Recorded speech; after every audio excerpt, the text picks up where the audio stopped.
ಎಲ್ಲರಿಗೂ ಯೂಟ್ಯೂಬ್ ಚಾನಲ್ಗೆ ಸ್ವಾಗತ. ಈ ಒಂದು ವಿಡಿಯೋದಲ್ಲಿ ನಾವು 9ನೇ ತರಗತಿ ದ್ವಿತೀಯ ಭಾಷೆ ಕನ್ನಡ ಪೂರಕ ಓದು 3 ನೀರಿನ ಮಹತ್ವ ಮತ್ತು ಮಾಲಿನ್ಯ ಇದರ ಪ್ರಶ್ನೋತ್ತರಗಳನ್ನು ನೋಡೋಣ. ಕೆಳಗಿನ ಪ್ರಶ್ನೆಗಳಿಗೆ ಉತ್ತರಿಸಿರಿ. ಮೊದಲನೆಯ ಪ್ರಶ್ನೆ, ಜೀವಿಗಳ ಜೀವನಾಧಾರ ಯಾವುದು? ಉತ್ತರ, ಜೀವಿಗಳ ಜೀವನಾಧಾರ ನೀರು. ಎರಡನೇ ಪ್ರಶ್ನೆ, ನೀರು ಹೇಗೆ ಮಲಿನವಾಗುತ್ತದೆ?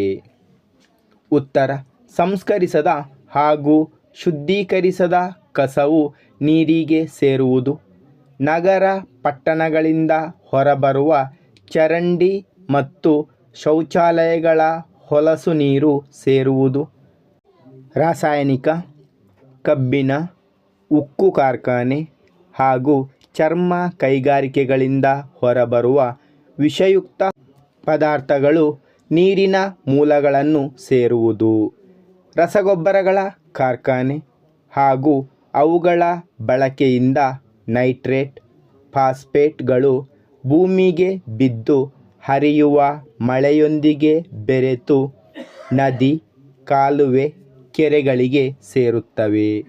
ಸಮುದ್ರದಲ್ಲಿ ಹಡಗು ಮತ್ತು ಅನಿಲ ದುರಂತಗಳಿಂದಾಗಿ ಪೆಟ್ರೋಲಿಯಂ ಉತ್ಪನ್ನಗಳು ನೀರನ್ನು ಸೇರಿ ಮಲಿನಗೊಳಿಸುತ್ತವೆ.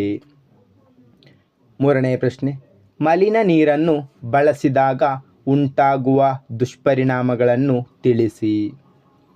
ಉತ್ತರ, ಮಲಿನ ನೀರನ್ನು ಬಳಸುವುದರಿಂದ ಮೂತ್ರಪಿಂಡದ ವೈಫಲ್ಯ, ಚರ್ಮ ಕಾಯಿಲೆ, ಮೂಳೆಗೆ ಸಂಬಂಧಿಸಿದ ರೋಗಗಳು, ರಾಸಾಯನಿಕ ಗೊಬ್ಬರದ ಅಂಶಗಳು ನೀರಿಗೆ ಸೇರಿದರೆ ನೀರಿನ ಮೇಲ್ಪದರದಲ್ಲಿ ಪಾಚಿ ಬೆಳೆದು ಸೂರ್ಯ ಕಿರಣಗಳು ನೀರಿನ ಮೇಲೆ ಬೀಳುವುದಿಲ್ಲ ಹಾಗೂ ಅವು ನೀರಿನಲ್ಲಿರುವ ಆಮ್ಲಜನಕದ ಪ್ರಮಾಣವನ್ನು ಕಡಿಮೆ ಮಾಡುತ್ತವೆ. ಇದರಿಂದ ಆಮ್ಲಜನಕದ ಕೊರತೆಯಿಂದಾಗಿ ಜಲಚರಗಳು ನಾಶವಾಗುತ್ತವೆ. ಕೊಳಚೆ ಪ್ರದೇಶದ ನೀರು ಬಳಸಿ ಬೆಳೆಯುವ ತರಕಾರಿ, ಹಣ್ಣು ವಿಷಯುಕ್ತವಾಗುತ್ತದೆ.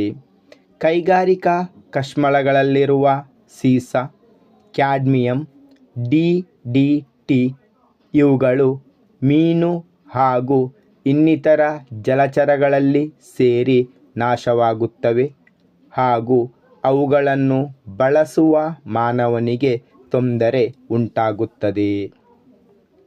ಮುಂದಿನ ಪ್ರಶ್ನೆ, ಜಲಮಾಲಿನ್ಯ ತಡೆಗಟ್ಟಲು ಅನುಸರಿಸಬೇಕಾದ ಕ್ರಮಗಳೇನು?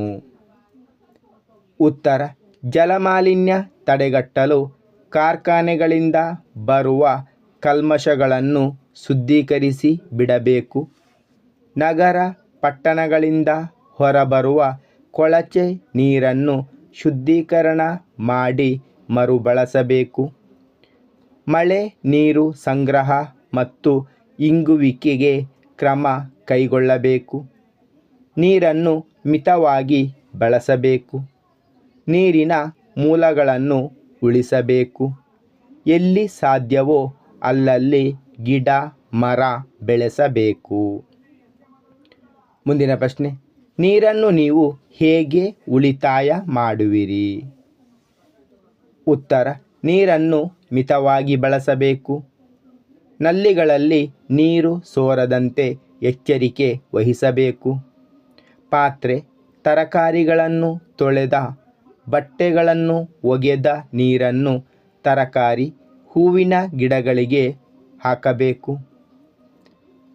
ಮಳೆಯ ನೀರನ್ನು ಸಂಗ್ರಹಿಸಲು ಬಳಸಲು ಕ್ರಮ ಕೈಗೊಳ್ಳಬೇಕು.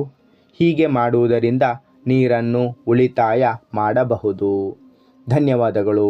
ಇಷ್ಟವಾದರೆ ಲೈಕ್ ಮಾಡಿ, ಶೇರ್ ಮಾಡಿ. ಹೆಚ್ಚಿನ ವಿಡಿಯೋಗಳಿಗಾಗಿ ಚಾನಲನ್ನು ಉಚಿತವಾಗಿ ಸಬ್ಸ್ಕ್ರೈಬ್ ಮಾಡಿ.